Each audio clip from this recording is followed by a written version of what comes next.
ପିଲାମାନେ ତମ ସମସ୍ତଙ୍କୁ ମୁଁ ସ୍ୱାଗତ କରୁଛି ମୋ YouTube channel +2 second year arts science commerce. ତ ଆର୍ଟ୍ସ ସାଇନ୍ସ କମର୍ସ ପିଲାମାନେ କ'ଣ ନା ତମମାନଙ୍କର MIL ଓଡ଼ିଆର 80 ମାର୍କର କ୍ୱେଶ୍ଚିନ୍ ଆନ୍ସର। ତ MIL ଓଡ଼ିଆର 80 ମାର୍କର କ୍ୱେଶ୍ଚିନ୍ ଆନ୍ସର ଆଲୋଚନା କରିବା। ତ ଚାଲ ଆମେ ଷ୍ଟାର୍ଟ କରିବା ପିଲାମାନେ। ତ ଯେହେତୁ ଏକ୍ଜାମ୍ ପାଖେଇ ଆସିଲାଣି ହାତରେ ଆମର ସମୟ ନାହିଁ, ଯେତେ ଆମେ ଟେଷ୍ଟ କରିବା ଆମେ ଭଲ। ତ ଚାଲ ଆମେ ଷ୍ଟାର୍ଟ କରିବା। ଭିଡ଼ିଓ ଦେଖିବା ପୂର୍ବରୁ ଚ୍ୟାନେଲରେ ନୂଆ ଥିଲେ ସବସ୍କ୍ରାଇବ୍ କରିଦେବ, ବେଲ୍ ଆଇକନ୍କୁ ଦବାଇଦେବ, ନୂଆ ନୂଆ ନୋଟିଫିକେସନ୍ ପାଇଁ ଲାଇକ୍ ସେୟାର କରିଦେବ। ତ 1 ମାର୍କିଆ 5ଟା କ'ଣ ଦେଇଛି କ୍ୱେଶ୍ଚିନ୍। ଶାସନ ସମ୍ବନ୍ଧୀୟ ଜ୍ଞାନରେ ସୁଶିକ୍ଷିତ ଭୋଟଦାତାମାନେ କ'ଣ ହେବା ପାଇଁ ଉପଯୁକ୍ତ? ଅଧ୍ୟକ୍ଷ, ମନ୍ତ୍ରୀ, ପ୍ରଶାସକ, ଲୋକପ୍ରତିନିଧି। କ'ଣ ହେବା ପାଇଁ? ନା ଲୋକପ୍ରତିନିଧି ହେବା ପାଇଁ ଉପଯୁକ୍ତ। ନେକ୍ସଟ, ସମ୍ବଲପୁର ବଧୂମାନଙ୍କୁ କେଉଁ ଫୁଲ ପରି ହାସ୍ୟମୟ ବୋଲି କୁହାଯାଇଛି? ମନ୍ଦାର, ପଦ୍ମ, ଶେଫାଳି, ଗୋଲାପ। କେଉଁ ଫୁଲ? ନା ଶେଫାଳି ଫୁଲ ପରି ହାସ୍ୟମୟ ବୋଲି କୁହାଯାଇଛି। ନେକ୍ସଟ, କାହାର ବୋଧହୁଏ ଆଜିକାଲି ପାଠ ସଙ୍ଗେ କିଛି ସମ୍ପର୍କ ନାହିଁ ବୋଲି ଲେଖକ କହିଛନ୍ତି? ଅକ୍ଷରର, ଶିକ୍ଷକର, ଛାତ୍ରର, କଲେଜର। କାହାର? ନା ଅକ୍ଷରର। କାହାର? ନା ଅକ୍ଷରର। ନେକ୍ସଟ, କାହାକୁ ଦୂରବନ୍ଧୁ ବୋଲି ପ୍ରବନ୍ଧିକ ସମ୍ବୋଧନ କରିଛନ୍ତି? ଶ୍ୟାମଳ ପୃଥିବୀ, ବାରିବହ, ବାତାୟନ, ପୁଷ୍ପପୁର। କାହାକୁ? ନା ବାରିବହ। ପରବର୍ତ୍ତୀ କ୍ୱେଶ୍ଚିନ୍, ଆଜିର ଜନତା ଜନାର୍ଦ୍ଦନ ଦୁଇ ବିରାଡ଼ିଙ୍କ ପରି ଓଠ ଚାଟି ତରାଜୁ ଧରିଥିବା କାହାକୁ ଅନାଇ ରହିଛନ୍ତି? ପ୍ରତିନିଧି, ଜନତା, ମାଙ୍କଡ଼, ବିରାଡ଼ି। କାହାକୁ? ନା ପ୍ରତିନିଧି। କାହାକୁ? ନା ପ୍ରତିନିଧି। 1 ମାର୍କିଆ କ୍ୱେଶ୍ଚିନ୍ 3ଟା। ଗୁଣହୀନ ନୀତିହୀନ ପ୍ରତିନିଧିମାନେ ବିବାଦୀ ଜନତାଙ୍କ ମଧ୍ୟରେ କେଉଁ ନ୍ୟାୟର ସୁବିଧା ବାଣ୍ଟୁଛନ୍ତି? କେଉଁ ନ୍ୟାୟର ସୁବିଧା ବାଣ୍ଟୁଛନ୍ତି? ନା ଗୁଣହୀନ ନୀତିହୀନ ପ୍ରତିନିଧିମାନେ ବିବାଦୀ ଜନତାଙ୍କ ମଧ୍ୟରେ ମାଙ୍କଡ଼ ଦୁଇ ବିରାଡ଼ିଙ୍କ ମଧ୍ୟରେ ପିଠା ବାଣ୍ଟିଲା ନ୍ୟାୟର ସୁବିଧା ବାଣ୍ଟୁଛନ୍ତି। ନେକ୍ସଟ, ମଣିଷ ମନକୁ ପ୍ରଥମେ କେଉଁଥିରେ ସଜାଡ଼ିବା ପରେ ଯୋଜନା କଥା କହିବା ଉଚିତ? ନା ମଣିଷ ମନକୁ ପ୍ରଥମେ ପାଠ ବା ଶିକ୍ଷାରେ ସଜାଡ଼ିବା ପରେ ଯୋଜନା କଥା କହିବା ଉଚିତ। ନେକ୍ସଟ, ଗୋସାଇଁଙ୍କ ଆଗରେ ହଠାତ୍ ଆବିର୍ଭାବ ହୋଇଥିବା ବିରାଟକାୟ ପୁରୁଷଟି କିଏ? ଗୋସାଇଁଙ୍କ ଆଗରେ ହଠାତ୍ ଆବିର୍ଭାବ ହୋଇଥିବା ବିରାଟକାୟ ପୁରୁଷଟି ହେଲା ଅଗାଧୁ ଥିଲା।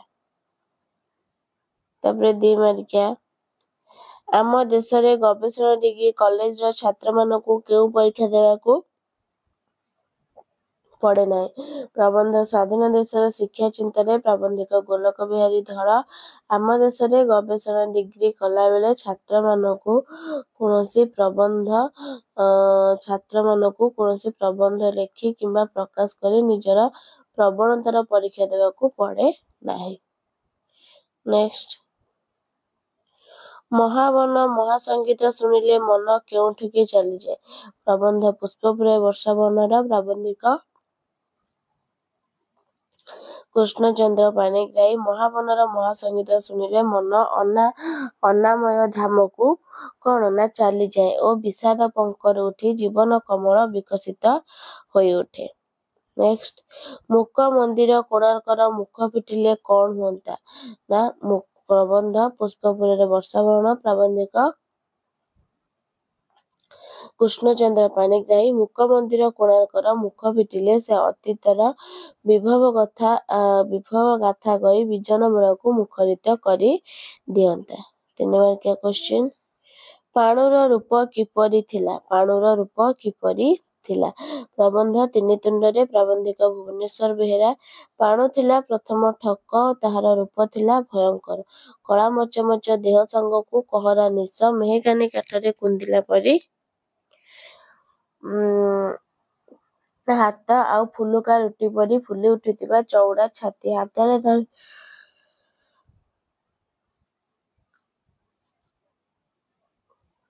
ହାତରେ ଧରିଥିଲା କ'ଣ? ନା ଲାଠି ଧରିଥିଲା। ତାହାକୁ ଦେଖି ବ୍ରାହ୍ମଣ ଗୋସାଇଁଙ୍କ ଆଖି ତାଳକୁ ଖୁସି ହୋଇଗଲା ଆଉ ଦେହରୁ ଗମ ଗମ ଝାଳ ବୋହିଗଲା।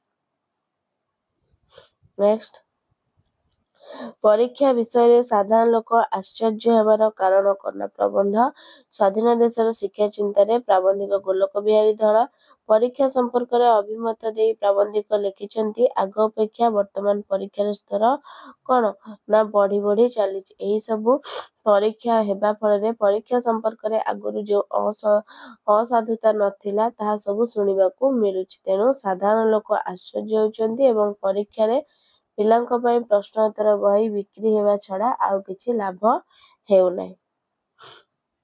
ତାପରେ 5 ମାର୍କିଆ କୋଶ୍ଚିନ୍ କରିବ ଯୋଉଟା ହେଲେ ଗୋଟେ। ତାପରେ ଆସିଲା କଣ ନା ପଦ୍ୟ ବିଭାଗ। ସୂର୍ଯ୍ୟାସ୍ତକାଳୀନ ମୃଦୁ ସମୀରଣକୁ କବି କାହା ସହିତ ତୁଳନା କରିଛନ୍ତି? ନାୟକ ନାୟିକାର ମିଳନ, ପ୍ରେମର ଭର୍ସନା, ପ୍ରେମ ଅସ୍ପଷ୍ଟ ଗିରି, ପତି ପତ୍ନୀର କଳହ। କଣ ନା ଏଟା ହବ ପ୍ରେମ ଅସ୍ପଷ୍ଟ ଗିରି। ନେକ୍ସଟ, କବି ମାନବ ଶିଶୁକୁ କିପରି ଜାଗ୍ରତ କରିବାକୁ ପରାମର୍ଶ ଦେଇଛନ୍ତି? ସମସ୍ତଙ୍କୁ ଆପଣାର କରି ଲୌକିକ ଜ୍ଞାନକୁ ଧରି ପ୍ରତିଶ୍ରୁତି ପାଳନ କରି ପ୍ରତିଶୋଧ ପରାୟଣ ହୋଇ।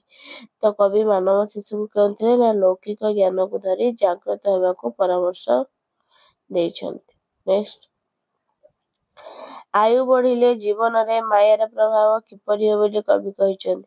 ମାୟାର ଆକର୍ଷଣ ରହେ ନାହିଁ, ଛାୟା ପରି ବଢିଯାଏ, ବ୍ୟକ୍ତି ନିର୍ଲିପ୍ତ ହୋଇଯାଏ, ମାୟା କମିଯାଏ। କଣ ହବ ପିଲାମାନେ ନା ଛାୟା ପରି ବଢିଯାଏ। ଆୟୁ ବଢିଗଲେ ଜୀବନର ମାୟାର ପ୍ରଭାବ ଛାୟା ପରି ବଢିଯାଏ। ନେକ୍ସଟ, ଯୁଗ ଯୁଗ ଧରି ମାନବ ଆତ୍ମାକୁ କିଏ ପୀଡା ଦେଇଛନ୍ତି? ଶୋଷଣ ପେଷଣ, ବାତ୍ୟାର କରାଳ ତାଣ୍ଡବ, ଭୀମ ଅତ୍ୟାଚାର, ମରୁଡ଼ିର ବିଭୀଷିକା। କଣ ହବ ନା ଭୀମ ଅତ୍ୟାଚାର। ଯୁଗ ଯୁଗ ଧରି ମାନବ ଆତ୍ମାକୁ ଭୀମ ଅତ୍ୟାଚାର ପୀଡା ଦେଇଛନ୍ତି। ନେକ୍ସଟ, ଯମଦୂତ ବୋଲି କବି କାହାକୁ କହିଛନ୍ତି? ଗଡଜାତ ରାଜାଙ୍କୁ, ଇଂରେଜ ଶାସକଙ୍କୁ, ଜେଲର ସିପାହୀଙ୍କୁ, ସହବନ୍ଧୁଙ୍କୁ। କାହାକୁ ନା ଜେଲର ସିପାହୀଙ୍କୁ। 1 ମାର୍କିଆ। ବନ୍ଦୀର ବିରହ ବ୍ୟଥା କବିତା ଗୋପବନ୍ଧୁଙ୍କର କେଉଁ ସଂକଳନରୁ ଆସିଛି? ନା ବନ୍ଦୀର ବିରହ ବ୍ୟଥା କବିତା ଗୋପବନ୍ଧୁଙ୍କର କାରା କବିତା ସଂକଳନରୁ ଆସିଛି। କବି କାହାର ଉଚ୍ଛେଦ ନିର୍ମୂଳ କରିବାକୁ କହିଛନ୍ତି? କବି ପୀଡ଼ନର କାରଣ ସମୂହକୁ କଣ ନା ଉଚ୍ଛେଦ ନିର୍ମୂଳ କରିବାକୁ କହିଛନ୍ତି। ନେକ୍ସଟ, ବୈଦେହୀର ସ୍ମୃତି କିପରି ମନେ ପଡିବ ବୋଲି ସୀତା ଲେଖିଛନ୍ତି? ନା ଲବକୁଶଙ୍କ ଦ୍ୱାରା ରାମାୟଣ ଗାନ ଶ୍ରବଣ ପରେ ବୈଦେହୀର ସ୍ମୃତି ମନେ ପଡିବ ବୋଲି ସୀତା ଲେଖିଛନ୍ତି।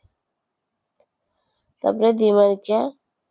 ବିଶ୍ୱ ପ୍ରକୃତିରେ ସମାନ ହୃଦୟବେଦନା କବିଙ୍କ ଅନ୍ତରରେ କେଉଁ ଉପଲବ୍ଧି ଆଣିବ ବୋଲି କୁହାଯାଇଛି? ନା କବିତା ହେଉଛି ତପସ୍ୱିନୀ ପତ୍ରର। କବି ସଚ୍ଚିଦାନନ୍ଦ ରାଉତରାୟ। କବିଙ୍କ ମତରେ ଆଜିର ମଣିଷର ମହାଧର୍ମ ହେଉଛି ପୀଡ଼ନର କାରଣ ସମୂହକୁ ଉଚ୍ଛେଦ ଏବଂ ନିର୍ମୂଳ କରିବା ଓ ସେନ ପରି ପ୍ରତିଶୋଧ ନେବା।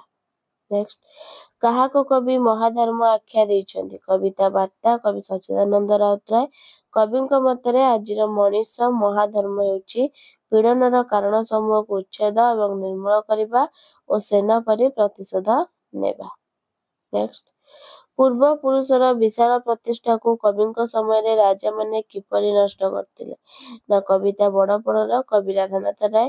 ପୂର୍ବ ପୁରୁଷର ବିଶାଳ ପ୍ରତିଷ୍ଠାରୁ କବିଙ୍କ ସମୟରେ ରାଜାମାନେ ନ ବଢାଇ ବରଂ ତାହାକୁ ବିକି ଭାଙ୍ଗି ଖାଉଥିଲେ ଏବଂ ବଢାଇ ଦେଖାଇ ହୋଇ ନଷ୍ଟ କରି ଦେଉଥିଲେ। ତାପରେ 3 ମାର୍କିଆ। ଜୟ ହଉ ପୀଡ଼ନର କହିବାର ତାତ୍ପର୍ଯ୍ୟ କଣ?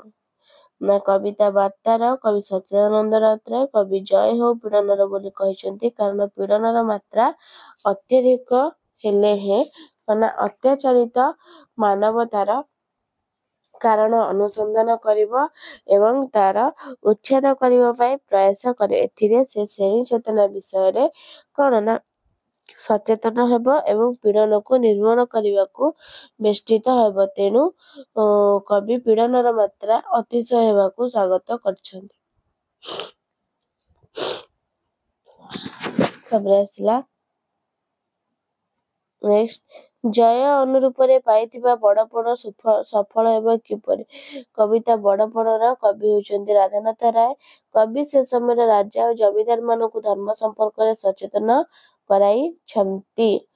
ସେମାନେ ଯେଉଁ ବଡ଼ପଣ ଦେଖାଇଛନ୍ତି ତାହା କେବଳ ଜନ୍ମ ଅନୁସାରେ ପ୍ରାପ୍ତ ହୋଇଛନ୍ତି। ମାତ୍ର ଜନ୍ମ ଅନୁସାରେ ଧର୍ମ କରିବାକୁ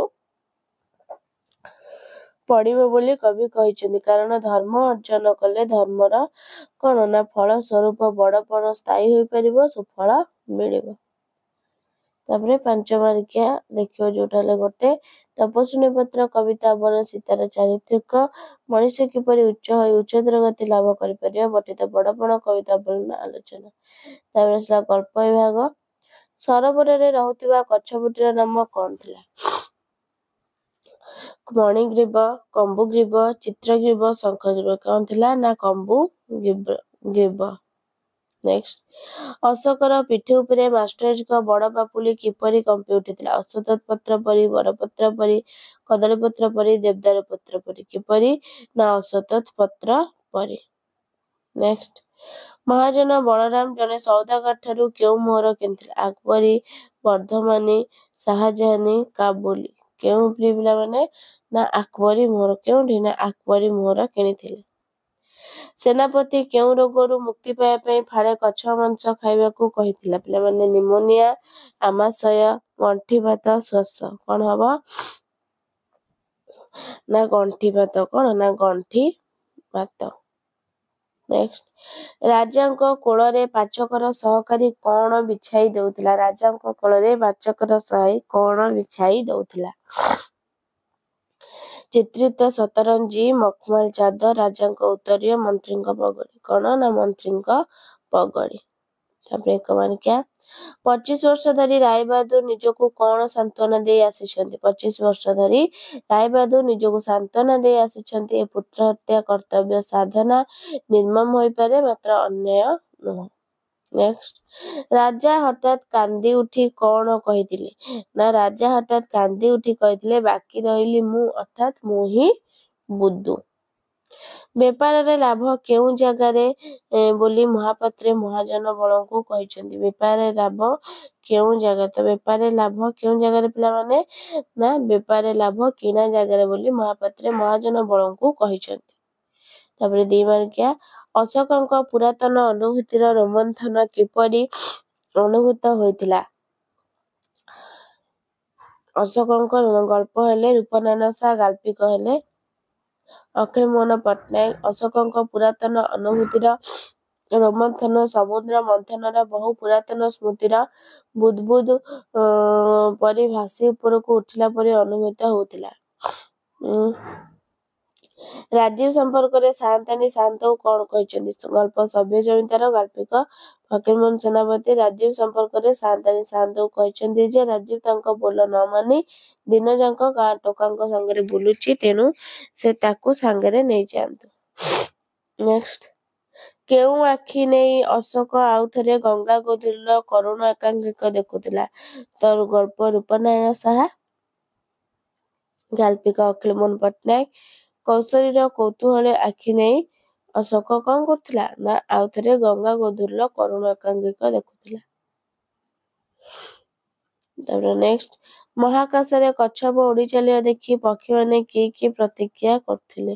କି ପ୍ରତିକ୍ରିୟା କରୁଥିଲେ? ନା ଗଳ୍ପ ଆକାଶ କଇଁଛର, ଗାଳ୍ପିକ ପ୍ରଣସ ଦାସ। ମହାକାଶରେ କଚ୍ଛପ ଉଡ଼ି ଚାଲିଥିବା ଦେଖି ଘରଚଟିଆ, ବତାସୀ ଭଳି ସାଧାରଣ ପକ୍ଷୀମାନେ ବିମୂଢ଼ ପାଲଟି ଯାଇଥିଲେ। ମାତ୍ର ପାରା ଓ ଚିଲ ଜାତୀୟ ପକ୍ଷୀମାନେ ଉଦ୍ବେଗ ପ୍ରକାଶ କଲେ। ନିରାଶବାଦୀ ପକ୍ଷୀ କାଉ କହିଲା ଆକାଶରେ ଭବିଷ୍ୟତ ଅନ୍ଧକାର ହେବ।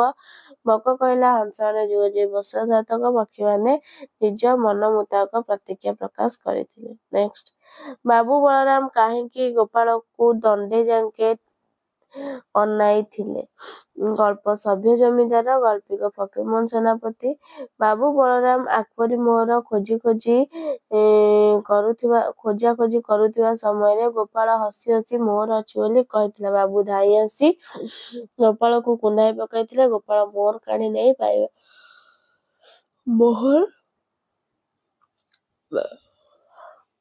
କାଢ଼ି ଦେଇ ପାଇବାର ସବୁ ହାଲ କହିବାରୁ ଗୋପାଳର ସରଳତା ପାଇଁ ବାବୁ ବଳରାମ ଗୋପାଳକୁ ଦଣ୍ଡେ ଯାଏ ଅନାଇଥିଲେ। ତାପରେ ଆସିଲା କବିତାଂଶ। ମେଘ ବରଷଇ ବିଜୁଳି ମାରଇ ପବନ ବହଇ ଖରେ ତରୁଣ ଯୌବନ ପରାଣ ପ୍ରତିମା ଛାଡ଼ି ଆସିଛନ୍ତି ଘରେ। ଭାବର ଆବେଗ ଦୂର ପରାଶରେ ମନେ ପଡ଼େ ପ୍ରିୟ ଯାହା ତାହାରି ସଙ୍ଗତେ ଦର୍ଶନ ଦିଏ ଅତୀତ ଜୀବନ ଛାୟା। ଆମ୍ବ ବଗିଚାରେ ଶିଆଳି ଲଟାରେ ଯେବେ ଦୋଳି ଖେଳୁଥାଇ ପର୍ବତ ଶିଖରେ ଲଟା ଚିରି ମେଘ ମହାବେଗ ଆସେ ଧାଇଁ। କ୍ରୀଡ଼ା ତେଜୀ ଶିଶୁ ଦେଇ ହରିବୋଲ ଦଉଡ଼ି ଯାଆନ୍ତି ଘରେ ଅର୍ଦ୍ଧ ପଥେ ମେଘ ଗୋଡ଼ାଇ ଧରିଣ ଟପିଯାଏ ତାଙ୍କୁ ଖରେ। କେତେ ହ୍ରଦ ନଦୀ କେତେ ଗିରିବନ କେତେ ଘର ଗ୍ରାମ ଡେଇଁ ଦେଶ ଦେଶାନ୍ତରେ ଯାଏ ଚାଲି ମେଘ କେବଳ ସନ୍ଦେଶ ନେଇ। ଦେଖୁ ଦେଖୁ ମେଘ ଚଉଦିଗେ ଘୋଟେ ଆଣ୍ଠୁଆଣି ହୋଇ ପାଣି ସ୍ନାନାର୍ଥେ ଆଗତ ସାଧବ ବୋହୂଙ୍କୁ ଭସାଇ ନିଏକି ଟାଣି। ତ ତାପରେ କୋଶ୍ଚିନ୍ କିଏ କାହାକୁ ଛାଡ଼ି ଆସିଛି? କିଏ କାହାକୁ?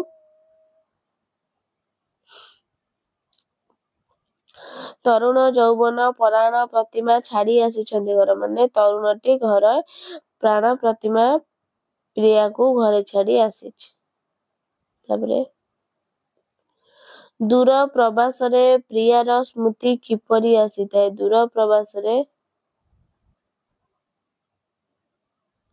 ଦେଖ ଦେଇଛି ଭାବର ଆବେଗ ଦୂର ପରାବାସେ ମନେ ପଡ଼େ ପ୍ରିୟ ଯାହା ମାନେ ଭାବର ଆବେଗରେ ଦୂର ପ୍ରବାସର ରହି ତରୁଣଟି ପ୍ରିୟାର ସ୍ମୃତିକୁ ମନକୁ ଆଣିଥାଏ।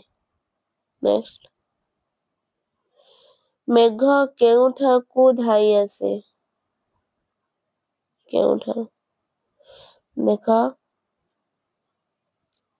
ପର୍ବତ ଶିଖରେ ଲଟା ଚିରି ମେଘ ମହାବେଗେ ଆସେ ଧାଇଁ ମାନେ କୋଉଠୁ ନା ମେଘ କଣ ପର୍ବତ ଶିଖରରୁ ମେଘ କଣ ନା ଧାଇଁ ଆସେ। ନେକ୍ସଟ ମେଘ ଆସିବାରୁ ଶିଶୁମାନେ କିପରି ଘରକୁ ଯାଆନ୍ତି?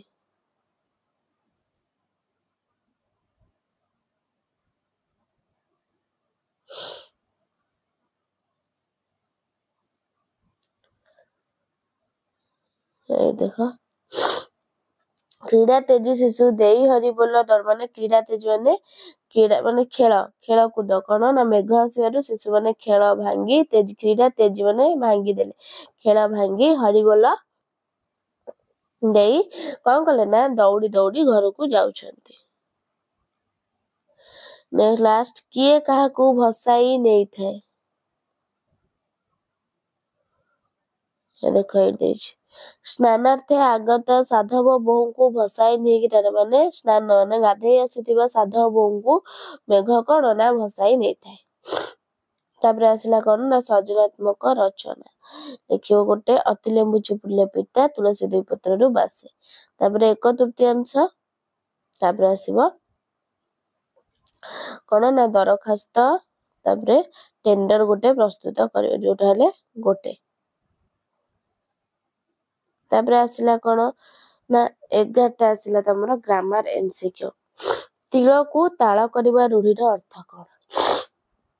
ଅଯୋଗ୍ୟ ଲୋକ ହାତରେ କାମ କରାଇବା ଯନ୍ତ୍ରଣା ଉପରେ ଯନ୍ତ୍ରଣା ଦେବା ଛୋଟ କଥାକୁ ବଡ଼ କରିବା ବିନା ଖର୍ଚ୍ଚରେ ଲାଭ ଉଠେ କଣ ନା ଛୋଟ କଥାକୁ ବଡ଼ କରିବା। ନେକ୍ସଟ କାହା ଖାଇବା ପତ୍ରରେ ଡ୍ୟାସ୍ ଦେବା ଉଚିତ ନୁହଁ? ପିତା ମିଠା ବାଲି ଧୂଳି କଣ ନା ଖାଇବା ପତ୍ରରେ ଧୂଳି ଦେବା ଉଚିତ ନୁହଁ। ନେକ୍ସଟ ଅସମ୍ଭବ ସମ୍ଭବ ହେବା ଅର୍ଥରେ କେଉଁ ରୂଢି ବ୍ୟବହାର କରାଯାଇଥାଏ? ଋଣ କରି ଘିଅ ପିଇବା ନା ଉପରେ ଉପରେ ଭାସିବା ଖଣ୍ଡା ଧାରରେ ବାଟ ଚାଲିବା ଉଷୁନା ଧାନ ଗଜା ହେବା କେଉଁପରି ନା ଉଷୁନା ଧାନ ଗଜା ହେବା। ନେକ୍ସଟ ସହିବାର ଇଚ୍ଛା ଏକ ପଦରେ ପ୍ରକାଶ ସହନଶୀଳ ସହନୀୟ ସଶିକ୍ଷ ତିତିକ୍ଷା। ସହିବାର ଇଚ୍ଛା କଣ ପିଲାମାନେ ନା ସହିବାର ଇଚ୍ଛା ହେଲା ତିତିକ୍ଷା। ନେକ୍ସଟ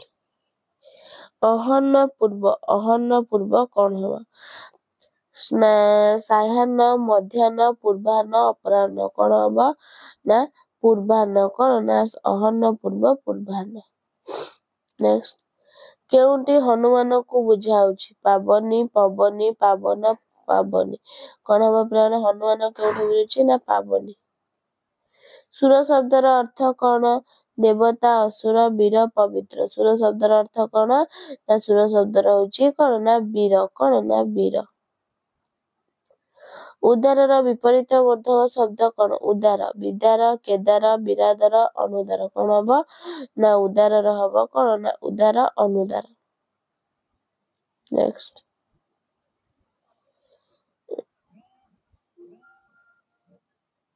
ନେକ୍ସଟ କଣ ଦେଲା?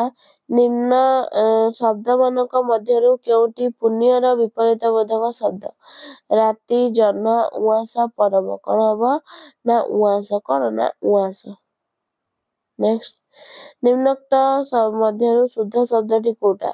ଶୁଦ୍ଧ ଶବ୍ଦ କୋଉଟା ପିଲାମାନେ? ନା ଏଇଟା ହବ କାଳିନ୍ଦୀ। ଏଇଟା ହଉଛି ଶୁଦ୍ଧ। ନେକ୍ସଟ କେଉଁଠି ଶୁଦ୍ଧ ଶବ୍ଦ ନୁହେଁ? କୋଉଟା ନା ହବ ମଶାରୀ। ତ ପିଲାମାନେ ଏଥିରେ ତମର 80 ମାର୍କର କ୍ୱେଶ୍ଚିନ୍ ଏମଆଇଏଲ୍ ଓଡ଼ିଆର ବହୁତ ଗୁରୁତ୍ୱପୂର୍ଣ୍ଣ। ସମସ୍ତେ ଦେଖି ନେବ, ନିଜକୁ ଟେଷ୍ଟ କରିବ। ଭିଡ଼ିଓଟି ଭଲ ଲାଗିଥିଲେ ଲାଇକ୍, ସେୟାର, ସବସ୍କ୍ରାଇବ କରିଦେବ। ରହୁଛି ଧନ୍ୟବାଦ। ଜୟ ଜଗନ୍ନାଥ।